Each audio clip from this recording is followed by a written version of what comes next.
Assalamualaikum warahmatullahi wabarakatuh teman-teman. Kembali lagi ke channel Bambang Sumedi teman-teman ya. Terima kasih teman-teman terus setia menyaksikan muka saya di layar HP teman-teman semua. Baiklah teman-teman, tentunya di channel ini kita akan membahas tentang obat-obatan, tentang farmasi, tentang apotek, dan isu-isu terbaru terkait dunia kefarmasian. Oke teman-teman, pada video kali ini kita akan kembali membahas tentang isu terbaru atau isu-isu yang belakangan ini masih sama-sama kita dengar. Oke teman-teman, saya kembali sampaikan pada teman-teman semua. Pada video kali ini saya sampaikan pada teman-teman semua dan merupakan keresahan pribadi saya karena selama pasca pemberitaan itu paradigma masyarakat itu masih ketakutan untuk mengkonsumsi sirup. Kenapa bisa seperti itu? Ya, kebanyakan masyarakat itu hanya menyaksikan berita di awal yang menyatakan bahwasannya pelarangan penggunaan sirup paracetamol dan semua jenis sirup. Namun di sini masyarakat tidak lagi mengikuti berita-berita terbaru dan perkembangan dari kasus ini. Jadi mereka hanya menyaksikan berita yang awal diberitakan dan tidak mengikuti perkembangan sampai terbaru pada saat ini. Ini menjadi PR besar ya, menjadi PR besar bagi kami farmasi dan bagi kami apoteker, tentunya bagi kami para UMKM yang berbisnis di apotik. Karena seperti ini, masyarakat paradigmanya itu menjadi ketakutan dan masih menyatakan obat itu sediaan sirup takut untuk mengkonsumsi. Bahkan ada yang salah persepsi, mereka takut mengkonsumsi paracetamol sediaan sirup. Dia takut mengkonsumsi paracetamolnya. Jadi bukan takut mengkonsumsi sirupnya, tapi takut sediaan sirup yang mengandung paracetamol. Nah, ini kan makin salah kaprah ya. Makin salah kaprah. Masyarakat itu kita tak tahu yang didengar itu dari sumber mana, dan mereka itu salah mengartikan dan akhirnya berimbas kepada pelayanan kefarmasian. Kami selaku pihak kefarmasian, pihak apoteker, farmasi dan teman-teman lainnya tetap terus mengasih edukasi terkait berita-berita terbaru, tetap edukasi yang perkembangan terupdate. Namun di sini mungkin masyarakat tidak mengikuti perkembangan terbaru, jadi mereka hanya mengikuti berita awal sehingga mereka tidak tahu perkembangannya seperti apa. Jadilah, beda di sini teman-teman. Jadi pada video kali ini saya akan menjelaskan sedikit, mengulangi lagi. Sebenarnya di video-video saya sebelumnya sudah saya sampaikan, namun ini perlu saya sampaikan kembali pada teman-teman semua supaya teman-teman di sini tidak lagi salah paham atau tidak lagi salah persepsi tentang kasus ini gitu loh. Jadi sebenarnya kasus ini itu berawal dari Gambia di Afrika. Itu diduga anak-anak yang kena penyakit gagal ginjal akut ini disebabkan oleh sediaan sirup.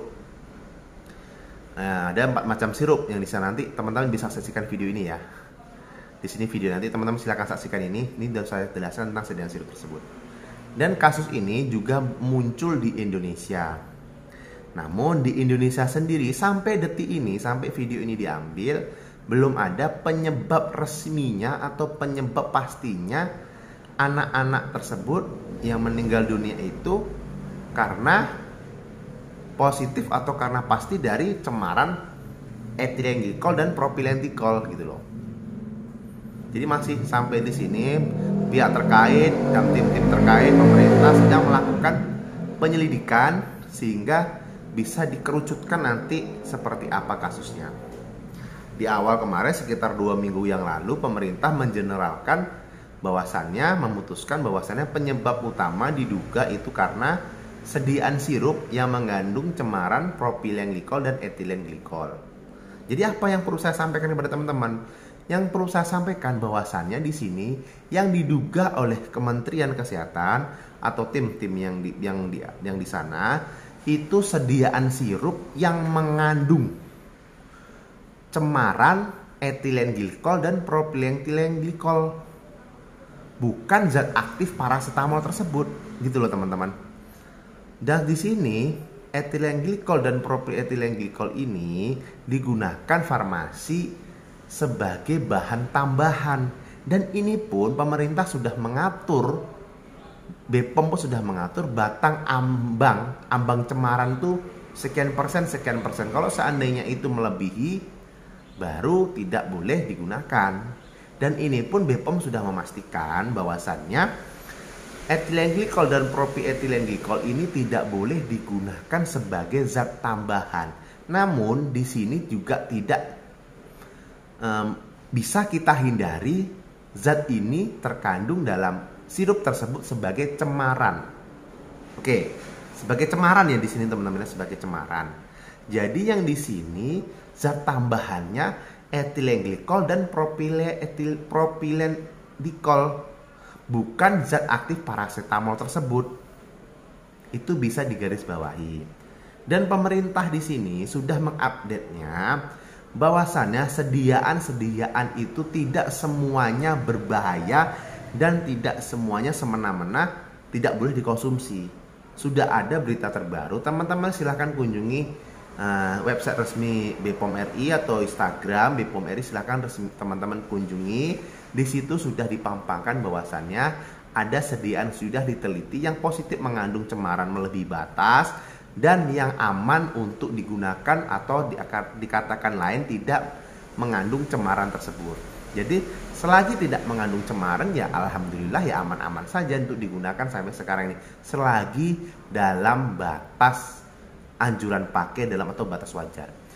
Sediaan itu apapun namanya, baik itu vitamin, baik itu sirup ataupun apapun namanya, kalau penggunaan secara over, pokoknya sekali minum itu 1 sendok tapi digunakan sekali minum 1 botol, itu juga bahkan berbahaya. Karena secara keseluruhan obat itu bakal dikeluarkan melalui urin dan disaring oleh ginjal. Di sini kalau penggunaan terlalu besar, otomatis kerja ginjal juga akan berat, apalagi kita kurang mengkonsumsi air putih. Oke teman-teman ya, di sini teman-teman nggak usah khawatir. Teman-teman silahkan tanyakan ke apoteker, tanyakan ke farmasi, mana updatean terbaru tentang sediaan yang aman digunakan dan yang tidak aman digunakan. Kami di sini para apoteker juga sudah berkomitmen, bila itu kabar atau berita itu terupdate muncul untuk recall produk atau penarikan produk, kami akan segera menstop penyaluran kepada teman-teman semua atau memberhentikan penjual belian atau peresepan kepada teman-teman semua. Karena sebenarnya kasus-kasus ini sudah sering kami alami, seperti kasus dextromethorphan yang ditarik atau di recall, seperti kasus irbesartan, seperti kasus ranitidin.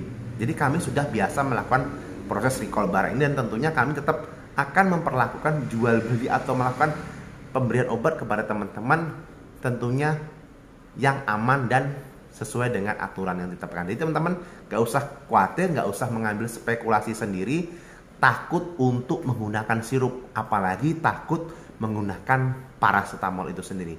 Sejatinya yang berbahaya itu bukan parasetamolnya, yang berbahaya bukan sirupnya, tapi cemaran dari etilen glikol dan propiletilen glikol. Teman-teman tetap update berita terbaru. Kusilahkan update dari BPOM RI, halaman website ataupun halaman Instagram. Teman-teman, saya harapkan tetap cerdas menerima berita dan tetap bisa menyaring mana berita yang valid dan mana berita yang non valid. Oke teman-teman, mudah-mudahan apa yang saya sampaikan ini bermanfaat buat teman-teman semua. Saya mohon maaf bila ada salah penyampaian. Saya akhiri. Assalamualaikum warahmatullahi wabarakatuh. Tanya obat, tanya apoteker. Salam sehat.